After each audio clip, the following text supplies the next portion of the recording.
all this development, information technology, artificial intelligence, have significant moral consequences. And we must continue to see them as neutral, meaning that they can be applied for positive or negative. And that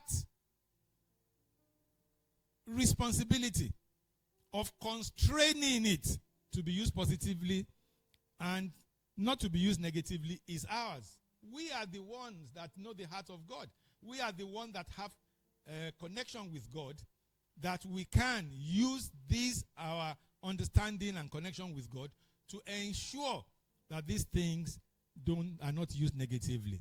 Don't look at yourself here as insignificant people who are just following technological developments. No. We have a clear responsibility given to us by God. What we need to play that role demands work itself. We have to learn. We have to understand.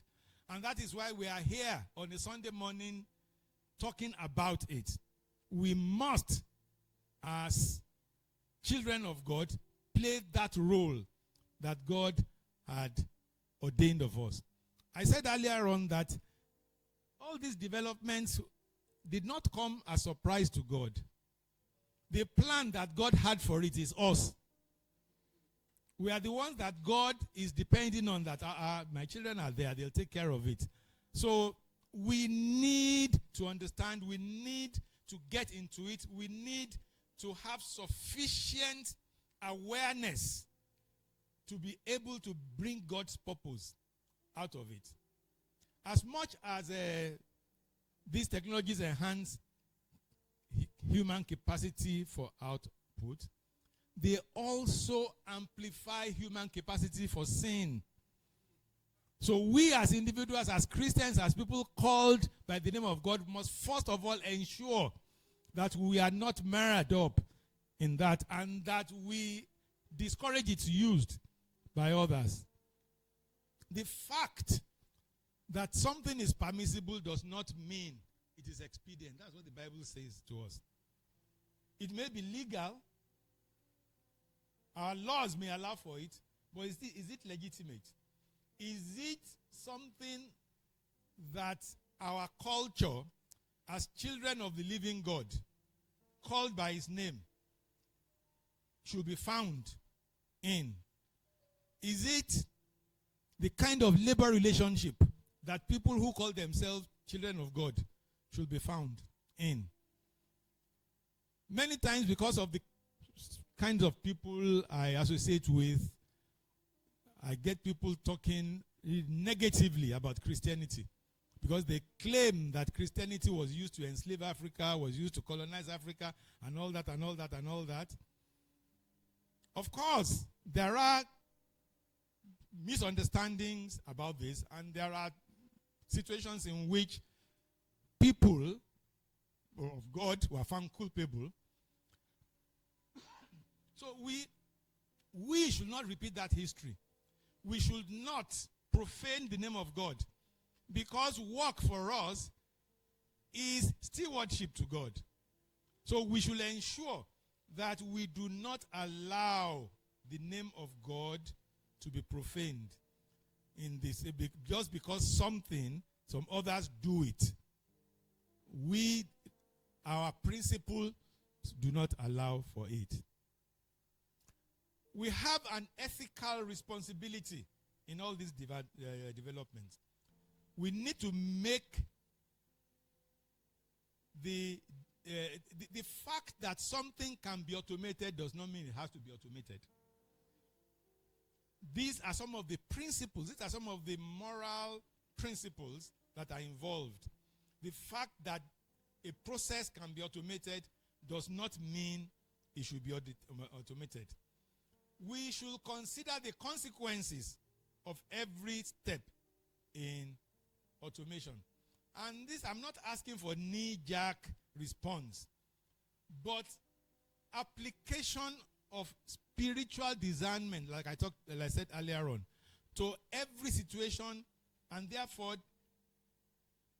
come out with studious contemplation of what are the possible repercussions of whichever way we use these technologies, and play our role in letting the world know that there are directions of use of these technologies that will not augur well for mankind.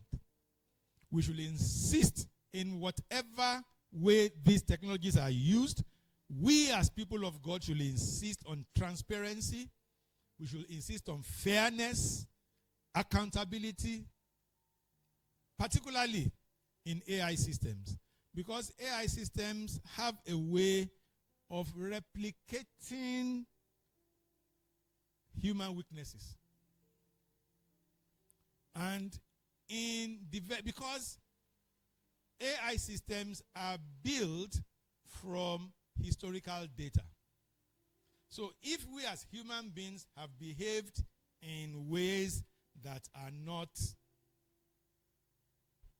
right, the system will learn it. There was an experiment in which some AI systems were fed with the thinking of Machiavelli, who is a popular or notorious, the author of the popular "The End Justifies the Means." That whatever you do, as long as you get a right result, you are all right.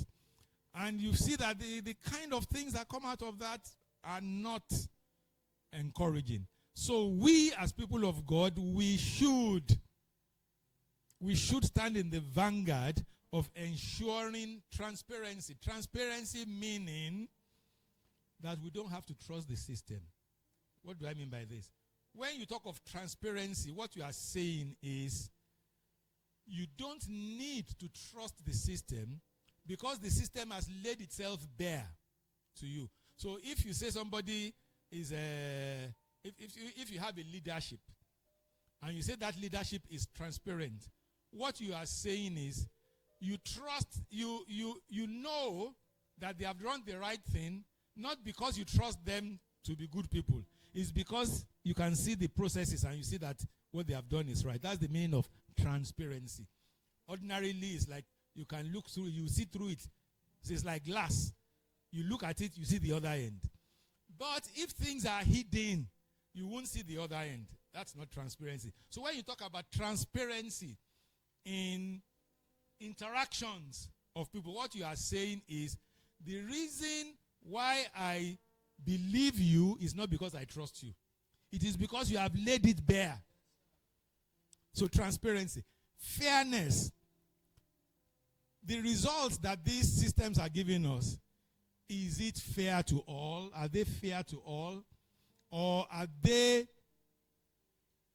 painting some people in negative light? There was a time not too long ago when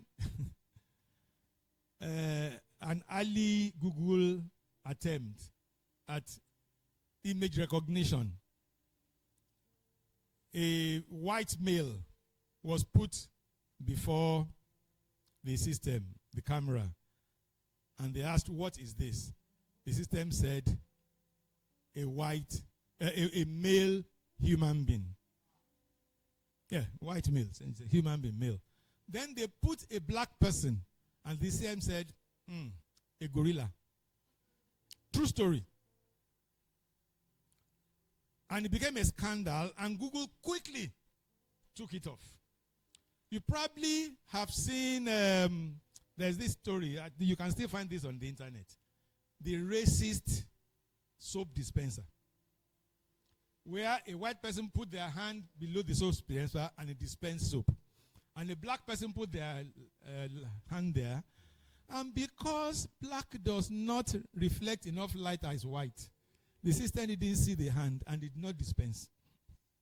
So these are issues that we need to address. The technology is neutral. We have to guide it through fairness. Accountability. If a human being gives an advice and the result of the advice is not positive, the person is marked he probably won't get promotion next time because he put the company in jeopardy. If it was AI that took the decision, who will be punished? So we must ask people, these are responsibilities of people of God. Though. These are things we need to establish. And like I said before, let us not think we are just some people in Ibadan who don't matter. Once we establish and we say, no, as people of God, we refuse, people will start listening. They may even overlook us for some time. But when we insist, we say, no, this is our God-given responsibility to ensure that a model does not refer to a person as a gorilla. Then we are insisting on accountability. All these, we must make sure we have all these in AI system to be able to uphold the integrity of God's creation.